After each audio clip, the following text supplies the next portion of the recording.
everyone. Welcome to Mission to Inspire. My name is Shola, as you know, and we've got our wonderful guest here with us today. His name is Brady. Hi, Brady. How are you? I'm doing fantastic. How are you? I'm good. I'm good. Nice to meet you. Yeah, it's my pleasure. And I want everyone listening right now that if you're here, because I am a dog trainer, what I do is I empower puppies, dogs, and their owners to have more success at home and around town while having fun. And so Mhm. if you have a dog already, we're going to go over how to make them listen better. So if that's what you want, you're in the right place. You can smile and nod with us.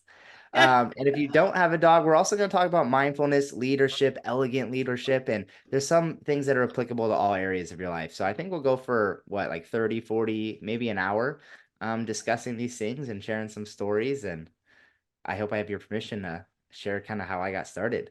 Of course, of course, of course. So, Brady's just told us exactly what he does. So, there's no point to me doing any introduction. Brady, I'll leave it to you now then. Can you tell us more about you? Let us know you better. Yeah, of course. So I like to let people know that I grew up with dogs. They were basically wild animals, though. And the type of training that my family used was a lot of intimidation, a lot of like yelling at them, telling them no, physically moving them around.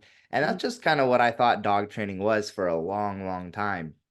And I got my first dog when I was 21 years old. So well, that was like 8 years ago now. Yeah, he'll be nine Yeah. this year. Mhm. His name is Bumblebee. He's an Australian Shepherd, and I got a dog that matched my lifestyle at the moment, which is important. So I got a very active dog, Right. and I thought I was ready for it because I grew up with dogs, but it turns out that I was not as ready as I thought I was. Um, Ooh. I know, right? So, and one of the things that I did was I experienced also intimidation and things from my parents, and I watched them do it to my siblings and the dogs, and I was like, that's not the type of way I want my dog to remember me. Mm. And I made a point to buy the best treats, the best dog crates, the best toys, the best food, all the best things, right? Yeah. And I would let him sleep in my bed, and I would give him lots of treats. And what ended up happening is he just would always just look for the treats, and I was just bribing him a lot of the time. And I remember I my friends, I stopped hanging out with my friends as much because when you get a dog, your life becomes kind of all about this dog. Right. And about 6 months in or so, maybe 7 months, they're like, Brady, come hang out. We haven't seen you in forever. And I was like, all right, like I'll come hang out with you for like an hour or two, but then I gotta be back for my puppy, okay? And they're like, okay, just come hang out. And so I gave him like 3 bones. I left him in my room. I gave him like all of his toys. I was just like bribing him. I'm like, please be good. Mm-hmm. Please, I'm begging you. This is my only time I'm hung out with my friends. Mm-hmm. And so I leave to go hang out with my friends. I have a great time. I come home. It's like 11:30 at night, and I open the front door, and this smell hits me, and I'm like, oh my gosh, something is wrong. And I go and I open my door, and of course, there's like 4 piles of poop. He loved the bones, and he couldn't hold his bladder, and like he had accidents all over the place. He ate part of the carpet, so that contributed to the mess too. And then I got my dad a Father's Day present that was like in a cardboard box inside of another box, and he like ate through all three of the boxes. And I'm like, are you joking, man? I was gone for like an hour and a half. Like, what the heck? And that was my rock bottom. And I don't know if anyone listening right now has experienced that recently, or maybe they're fingers crossed that it's not hoping, or you're just managing. You never can leave your dog and you just lose your friends in a sense. Mm-hmm. But that's where I was, and that's the moment where I said, this has to change. Like, this must change now because I'm spending money. I lost my deposit. That's $1,000. I was like, I wish I spent that money on dog training. I had to buy my dad a new Father's Day present. I had to go rent a carpet cleaner and go clean the carpet. That was like $200-$300 of like work and time and not being able to do things. And so I went out and I found a mentor. Her name is Susan Garrett, and she's a 30 plus time world agility champion. She's done it with 7 or 8 different dogs. Yeah. And she's shown that it's not the breed or a specific lucky dog that you have. All dogs are capable of learning. And Hmm. all animals are actually capable of learning too. So I've actually taken these skills and I've worked with a nonprofit called Farm Animal Refuge and work with abused and neglected farm animals like cows and potbelly pigs and chickens and goats and turkeys. And I even taught one of the pigs how to paint, and she's raised over $10,000 for this nonprofit selling her paintings. And Wow. so, isn't that amazing? That is amazing. That's why I said, wow. Yeah. I love it. Cashew, she's on a roll. And you see her when she's painting, it's not like you have to force her to paint. Her tail's wagging the whole time. It's like her favorite thing to do every day. You pull out the canvas and the paint, and she's like, "Oh, I know what we're doing today." And that's how dog training should be too. We should have our dogs that look at us and be like, "Oh, I want to work with you." Like it's not about the treats, it's not about the toys. It's like you and I, we're the consistents in this thing. So now I'm on a mission to share with people how you can have this type of connection with your dog, how it doesn't have to be bribing your dog or intimidating them. It can be working together as a team and having that. So my question for people is this something that you would want in your life? Because it changes your life when you're able to take your dog out to go places and they're able to focus on you and look back at you and ignore the dogs or the people walking by, and you've built this trust with them. It's a very special thing. Wow. Wow. Wow. I don't have dogs, but when I grew up with dogs in Oh, you my did? yeah, because my dad loved dogs anyway. Yeah. And yeah, always having dogs around us. We had a female and a male, and there will always be puppies all the time. So yeah, I love dogs. I love dogs. And they can be well behaved, to be honest. They can be. They can Yeah. be. Yeah, yeah. Oh my Yeah, goodness. we they can be, and we don't have to be micromanagers because that's the big thing is my parents were always micromanaging and controlling things, and Ah, ultimately that's really tiring because when you leave they got to make the decisions all by themselves. So like my dog did, right? So it's like, am I really controlling all that I think I am, or am I just like stressing myself out? that's So true. now the That goal is to give them the skills to be successful. that's true. That's and they are special beings. They are special beings. Hmm. That is great. So how do you well, haven't heard this from you now. How what inspired you, to be honest? I know you've told us a bit of it, but what actually inspired you to start New Direction God Training? Because Yeah, we the ins told us everything about you, how you love dogs, how you didn't want to be the way other people were with dogs, and you want to train them and stuff. But why did you start New Direction dog training? yeah, that's a good question. And anyone who has their own business, sometimes you're just kicked into it. Yeah. And I've worked for a bunch of different companies. I worked for In and Out and Apple and Tiffany and Co. and Amazon. And I went through a bunch of different companies. And the last one we were at a financial assistance company. And it was 2019. Things were slowing down. It was like seven of us. And I was the last one hired. So they said, Brady, you're the first one fired. I said, okay, Ooh. great.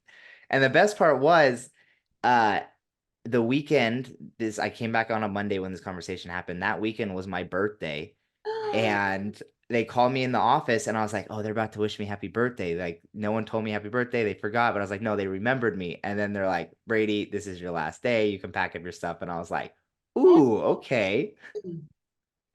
Like this is interesting. And Bumblebee was he was about 2 years old at this time, maybe like a year and a half. Right. And I had made a lot of progress. So like I had overcome crate training and he's loves his crate and coming when called and walking on leash and we're working through bigger distractions now. And so I'm helping friends and family for free, just kind of for fun with their dogs. And Okay. I was like, well, when would now be a good time to start doing this more? So I started charging just like $25 a lesson and just started referring myself out with my friends and family and more people and it just started growing and I was like, man, I love this. This is really great working with the dogs and I love psychology, so I've taken more classes on psychology to communicate more Mm, effectively with the dogs, but also the humans because we all know it's us that needs to be trained. that's true. Oh my God. Oh my God. I mean, that time that time of the year, for most people, it changed a lot of things. I mean, a lot of people were laid off their job because of what was happening all over the world. But that actually transformed your life, and you started something new. Yeah, and as it started going, then COVID actually really hit. And then like I had to switch to virtual lessons. I was like, how do I teach dog training like over a Zoom call? And Mm, so then I had to get really specific with my words and like talking to people how to play the games. And yeah, that was fun too. But again, we made it work. I got new skills and you either grow or you die. So I'm all about growing. exactly, exactly. How does mindfulness play a role in effective dog training? How does it play um, a role Yeah. in? Yeah, it's one of the biggest things actually. And mindfulness for me is recognizing a stimulus and Right. then a response. Mm, And in all of our lives, there's stimulus. Like you asked me a question, and right. now there's a gap between when I answer. And for our dogs, there's also a gap. And our goal is to widen that gap.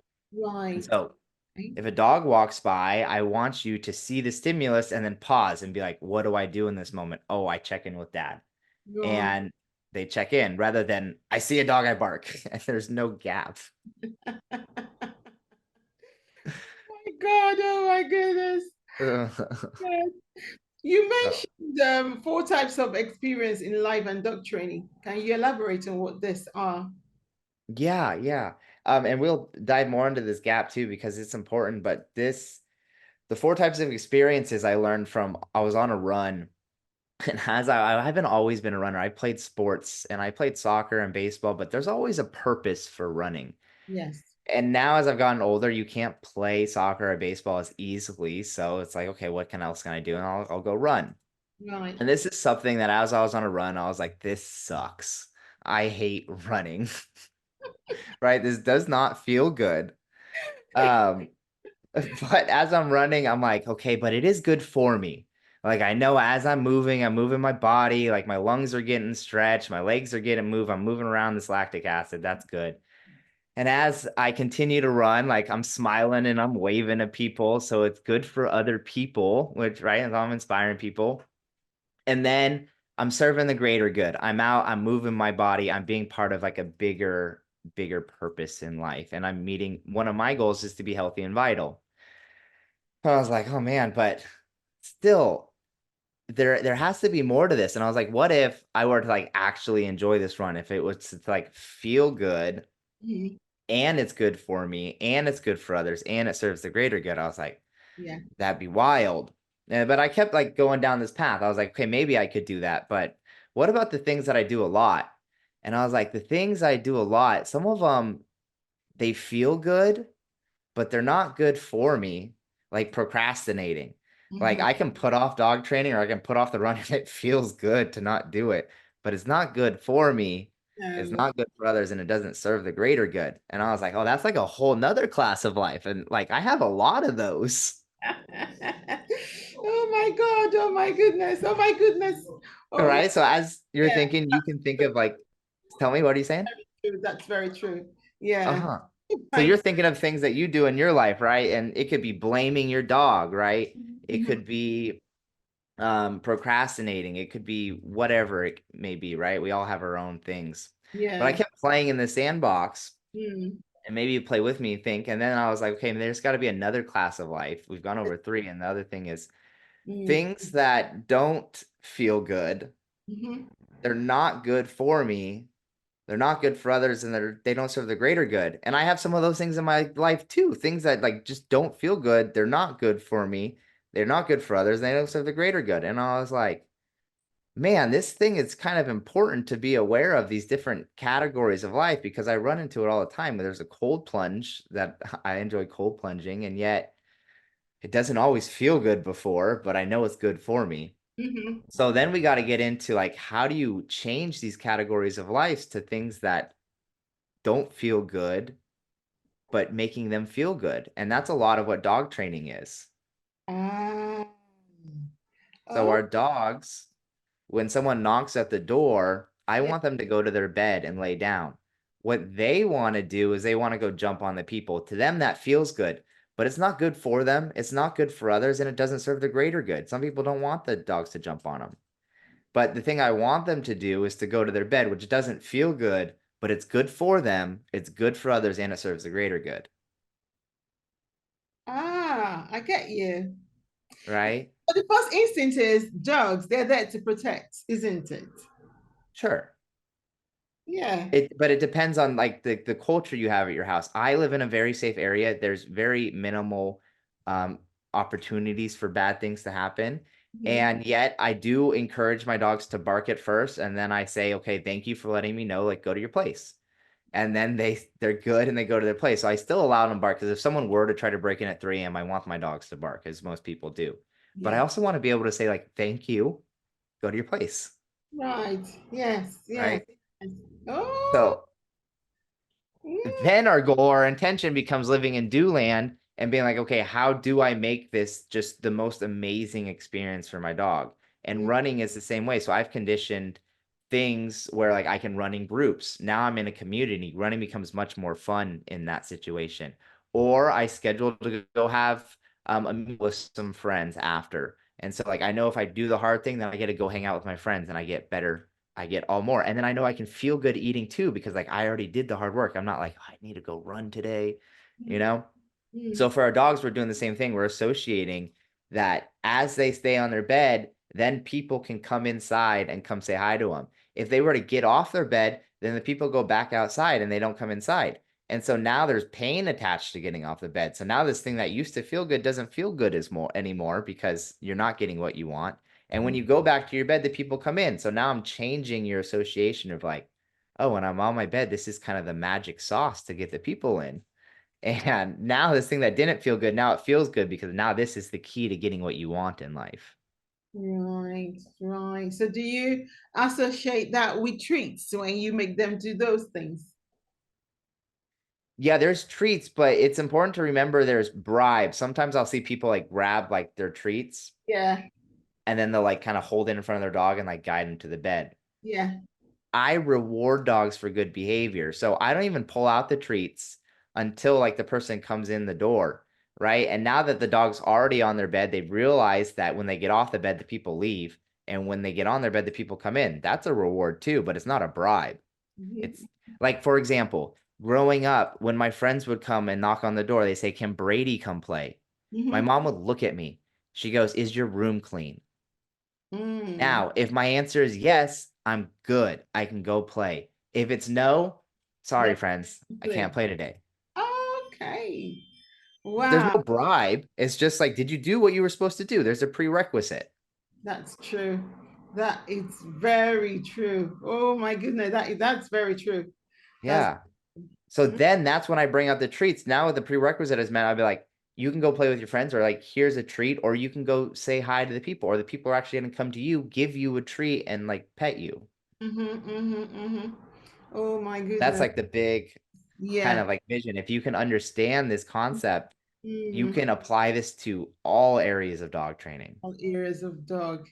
Wow. And you know that actually is applicable to human beings as well. Yeah. Yeah. That's like my whole point in sharing too is like I apply all this stuff to my life, like running, jujitsu, cold plunges. Mm. Yeah. Yeah. So Right. So, can you explain the three leadership or the three types of leadership methods, incentives, the fair, and growth in the context of dog training? definitely. Yeah, this one's big. And we've been talking about it a lot this whole time, but I'll share kind of the big story that Mm, opened my eyes to it because um I set up a trap for my roommate. And what mm. ended up happening is the police ended up showing up and my shirt was ripped and I'm no longer friends with my roommate. Oh no. And I heard from some of our neighbors at our apartments that we were at that maybe he was hurting my dog when I went for work. And Oh. he had his own way of getting results in dog training. Mm, And so I decided to pretend like I went to work and I set up a camera and I just watched to see what he did to my dog after I left for work. And when I left, he went out there and he opened the screen door where my dog was on the back patio and he kicked him and then punched him and he poured his water on his head. Oh, And it was pretty messed up. Jesus. Wow. And this was because my dog was, I don't even know what was, he came to the door and like on the video, you see my dog just like smelling him and like wagging his tail and then he just kicks him and punches him. And so he came back inside and I lost it. Like, I was talking about that like stimulus and response and that gap. There was no gap. I just saw red. And like he just went back inside and started doing the dishes. And I grabbed him and I threw him to the ground and we started wrestling. And uh his girlfriend ran out and she's like, what are you doing? And I was like, do you know what this guy is doing? He's like, it makes me so mad reliving this moment. I was like, is he doing anything to you? She's like, no, he's so nice, blah, blah, blah. And I was like, I'm calling the police. Like, this ends now. Like, this is insane.